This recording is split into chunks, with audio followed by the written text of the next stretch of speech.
अस्सलाम वालेकुम नाज़रीन, मैं हूं शेख रहमत अली। आप देख रहे हैं क्राइम टुडे न्यूज़। नाज़रीन, हम कल एक खबर बताए थे कि कैसे एक जमात ने बीआरएस पार्टी को सपोर्ट करने की बात की, लेकिन वहां से कमेंट्स आना शुरू हुए और हम तक भी कॉल्स आए और उन्होंने ये मुतालबा किया कि ये सवाल रखें आप अपने चैनल पे कि किस तरह से बीआरएस पार्टी को क्या सोचकर हम वोट दें। नाज़रीन, दरअसल कल एक मुगलपुरे में प्रेस कॉन्फ्रेंस हुई, वहाँ पर इन्होंने माना कि बीआरएस पार्टी से कुछ गलतियाँ भी हुए, हम मानते हैं, लेकिन कुछ अच्छा भी काम हुआ।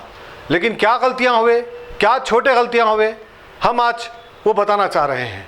क्या मसाजिदों को शहीद करना ये छोटी गलती है?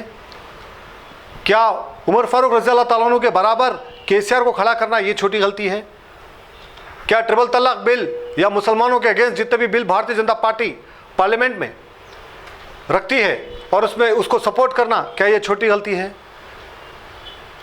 उस्मान नगर तालाब की हालत बद से बदतर है, कई लोगों को बेघर कर दिया गया है सबिता इंदिरा रेड्डी की जानिब से। सबिता इंदिरा रेड्डी कहीं पर भी कुछ काम नहीं की और केसीआर ने भी कोई तवज्जो नहीं दिया, क्या ये छोटी गलती है? जिस तरह से बीआरएस पार्टी मनमानी कर रही है, निहत्ते लोगों को एनकाउंटर किया गया है, क्या ये छोटी गलती है? और औक़ाफ़ की जायदादों को तबाह कर दिया गया है, हुसैन शाह वाली की सारी ज़मीन ख़त्म कर दी गई है, क्या ये छोटी गलती है? औक़ाफ़ की कई ज़मीनात हैं जिसको कोई तवज्जो नहीं दिया गया, क्या ये छोटी गलती है? जिस तरह से बीआरएस पार्टी लगातार 9 सालों में बर्बादी करी है और जिस तरह से केटीआर ये कहते हैं कि हमारी लड़ाई अल्लाह से है, क्या ये छोटी गलती है? जिस तरह से केटीआर कहते हैं कोशा महल में कि केसीआर हिंदू है और केसीआर हिंदू मज़हब को बहुत अच्छी तरह से निभाते हैं और कई अच्छे आप लोगों के लिए मंदिरा बनाए हैं। इसके बाद फिर मलेपल्ली में आते हैं, मुस्लिम इलाकों में, वहाँ कहते हैं कि केसीआर सेकुलर चीफ मिनिस्टर है, क्या ये छोटी गलती है? जिस तरह से ये सियासत की जा रही है, जिस तरह से ये खेल खेला जा रहा है, इसको समझने की ज़रूरत है। आज 12% रिजर्वेशन की बात करते हैं, हमें पता है कि 12% रिजर्वेशन कभी भी नहीं आएगा, लेकिन केसीआर ने नहीं होने की बात की और आज तक कोई काम नहीं किया। अगर कोई उनसे सवाल करता है तो ये कहा जाता है कि बैठो तुम्हारे बाप को बोलेंगे, क्या ये छोटी गलती है? जिस तरह से कांग्रेस पार्टी ने 4% रिजर्वेशन लाया है और अमित शाह ये कहते हैं भारतीय जनता पार्टी के कि ये 4% रिजर्वेशन को भी ख़त्म कर देंगे हम अगर इख्तियार में आएंगे, तो क्या ये छोटी गलती है? आने वाले टाइम में अमित शाह जब फिर से भारतीय जनता पार्टी यानी या बीआरएस जीतेगी तो भारतीय जनता पार्टी भी कामयाब होगी। तो जब ये 12% रिजर्वेशन को भी ख़त्म किया जाएगा, जब बीआरएस पार्टी कुछ नहीं कर पाएगी, उनका ही साथ देगी, क्या ये छोटी बात है? कांग्रेस ने 4% तो लाया, किसी ने वो भी नहीं लाया, उसके आगे कोई बढ़े ही नहीं। आज अगर भारतीय जनता पार्टी से कोई लड़ने वाला है, भारतीय जनता पार्टी से अगर कोई मुकाबला करने वाला है, तो वो सिर्फ और सिर्फ कांग्रेस पार्टी है। अगर आप तेलंगाना की एक छोटी पार्टी यानी बीआरएस पार्टी को देखेंगे तो फिर कुछ नहीं होगा, क्योंकि ये कुछ नहीं कर सकते। हमने देखा है जिस तरह से गैस सिलेंडर में कीमतें बढ़ गई, जिस तरह से पेट्रोल डीजल में कीमतें बढ़ गई, जिस तरह से तरकारी में कीमतें बढ़ गई, कहाँ पर केसीआर ने कम किया? सेंट्रल हुकूमत की जानिब से हर चीज़ बढ़ाई गई है, लेकिन यहाँ पर कुछ कम नहीं किया गया। यानी से ये साबित होता है कि ये नक्शे ख़त्म पे भारतीय जनता पार्टी के चलने वाले और इनकी कोई औकात, कोई वजूद नहीं है इनका, ना ये कुछ कम करा सकते हैं, सिर्फ सियासत कर सकते हैं, सपोर्ट कर सकते हैं भारतीय जनता पार्टी को। जो भी मुसलमानों के माइनॉरिटीज़ के खिलाफ बिल भारतीय जनता पार्टी लाएगी, उसमें बीआरएस केसीआर पहले जाकर सपोर्ट करेंगे। क्या ये छोटी बात है? आज बात को समझने की ज़रूरत है। अगर कोई मुकाबला करने वाला है तो वो सिर्फ और सिर्फ कांग्रेस है। कांग्रेस ही है जो भारतीय जनता पार्टी का सफाया कर सकती है। अगर आज हमको भारतीय जनता पार्टी को हराना है तो फिर बीआरएस को भी हराना होगा और भारतीय जनता पार्टी को, तभी जाकर हम एक अच्छे माहौल में रह सकेंगे। वरना आने वाले वक्त में कई ऐसे बिल है जो पेंडिंग है, रुके हुए हैं, जैसे भारतीय जनता पार्टी आएगी तो वो खतरनाक बिल लागू कर देंगे, जब ये केसीआर उनका ही साथ देंगे। क्या ये छोटी बात है? जिस तरह से मुसलमानों को तबाह किया जा रहा है, क्या ये छोटी बात है? आज हमें सोचने समझने की जरूरत है। आज हम किस तरफ जा रहे हैं? किसी को खुश करने के लिए हम इस तरह की हालत पैदा कर रहे हैं, इस तरह से जा रहे हैं। हमें आज किसी को खुश करने की जरूरत नहीं है। आज हमारा मुस्तकबिल क्या होगा, हमारे बच्चों का मुस्तकबिल क्या होगा, आने वाली जनरेशन का क्या होगा, आज कैसे हालात बन रहे हैं, उसके बारे में सोचना जरूरी है। आज यह कहा जाता है कि कांग्रेस पार्टी बाबरी मस्जिद तोड़ने में अहम रोल अदा की है। हम मानते हैं जब PV Narasimha Rao prime minister थे तब यह बाबरी मस्जिद शहीद हुई है, चाहे तो वो रोक सकते थे, लेकिन उसके बाद से कांग्रेस पार्टी ने पीवी नरसिम्हा राव को अलग कर दिया था। फिर आज बीआरएस पार्टी यही के चंद्रशेखर राव, उनके लिए कई ऐसे सड़कें बनाई तेलंगाना में, उनके नाम से कई प्रोग्राम्स कर रहे हैं, 100 करोड़ रुपए खर्च कर दिए हैं। क्या यह छोटी बात है? जहां पर कांग्रेस ने पीवी नरसिम्हा राव को हटाया क्योंकि वो जिम्मेदार थे बाबरी मस्जिद के, वहीं पर के चंद्रशेखर राव पीवी नरसिम्हा राव के नाम पर सियासत कर रहे हैं, उनको अपना गुरु मान रहे हैं। क्या यह छोटी बात है? आज समझने की जरूरत है। दुनिया ने देखा कि पीवी नरसिम्हा राव का क्या हाल हुआ। क्या यह छोटी बात है?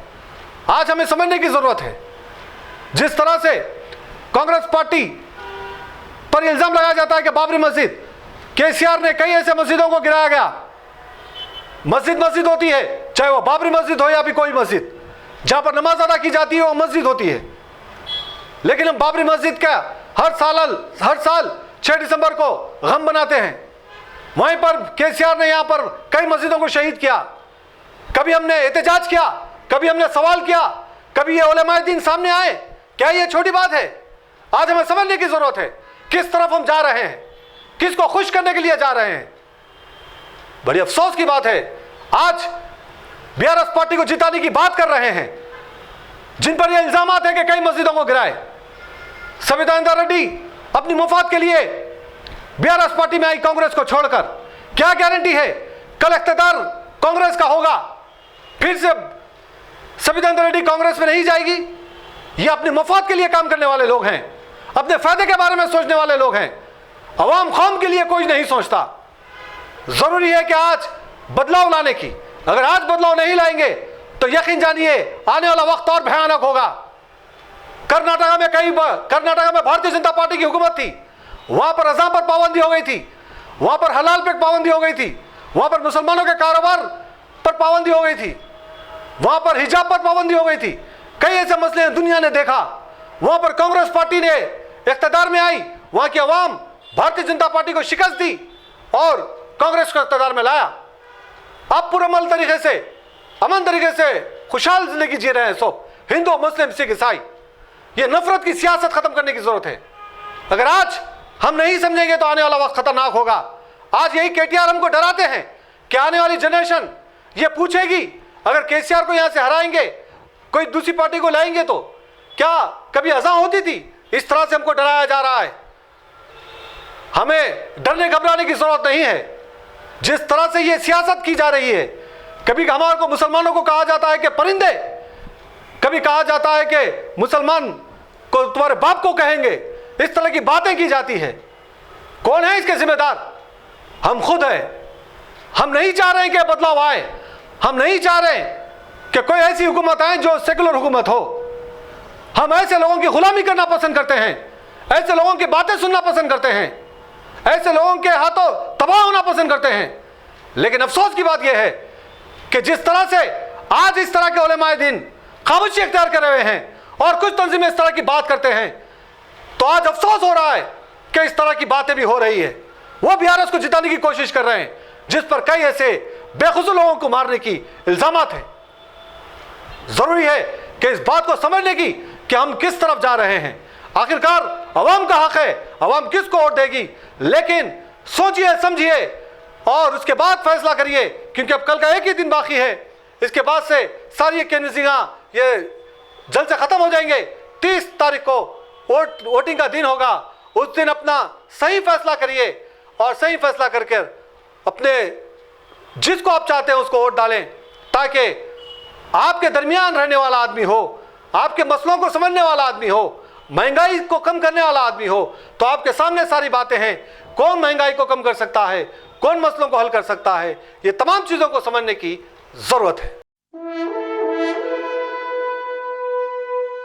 अल्हम्दुलिल्लाह, अपने मुक़द्दस नाम की तरह हर दुल्हा दुल्हन की हयात नौ के आगाज का बावखार नाम HKGN फर्नीचर्स। जी हाँ, HKGN फर्नीचर्स NRIs कारनशीन फैमिलीज के लिए दीदाजेब, शानदार, शाहकार, मजबूत और पायदार, दिलकश और दिलनशीं शादी के फर्नीचर का सबसे बड़ा शोरूम अब Shastripuram king colony main road के पुरसुकून माहौल में। पसंद फरमाइए आपकी शहजादी के लिए खूबसूरत जहेज का मुकम्मल फर्नीचर सिर्फ 29,999 रुपए में। जी हाँ, 29,999 रुपीस। जी हाँ, फख्र हिंदुस्तान सदर मोहतरम बैरिस्टर असदुद्दीन अवैसी साहब के मकान के बिल्कुल करीब आपका अपना HKGN फर्नीचर्स। 9618650827।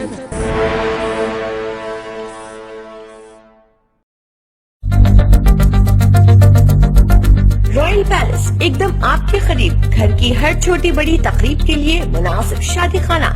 रॉयल पैलेस 100 दावतियों से लेकर 1000 दावतियों के लिए, बर्थडे फंक्शन हो या साचक शादी वलीमा, जुमारी या फिर कोई गेट टुगेदर, आपकी हर खुशी के मौके पर 4 चांद लगाए रॉयल।